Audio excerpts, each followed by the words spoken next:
शाम का हिते वेठा आहियूं जीअं की राति जो 3 बजे ताईं को असांखे रिस्पॉन्स कोन मिलियो आहे। तव्हां वञो असां तव्हांखे मैसेज कंदासीं, तव्हां वञो घर।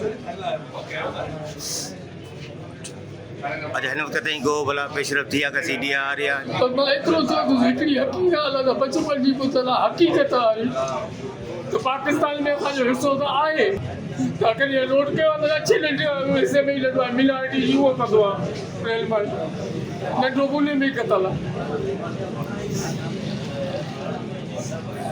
न्याणी जी उम्र घणी आहे, को शक वग़ैरह जो को कंहिंसां पुराणो मसइलो? को मसइलो ई कोन हो, एतिरो मां का बि ॻाल्हि कान्हे अहिड़ी। 15-16 साल उमिरि न्याणी जी पढ़ंदी स्कूल में मैट्रिक जो इम्तिहान ॾिनी, सभु इम्तिहाननि में भई कोई मसइलो थियो बुढ़ापा रचना छोकिरीअ जो को मसइलो थियो उन खां पोइ स्कूल वञण छॾे ॾिनो आहे। एॾी ढिली मां खे चवंदी मूंखे खेॾंदी गई त मां इज़त न था कोन्हे।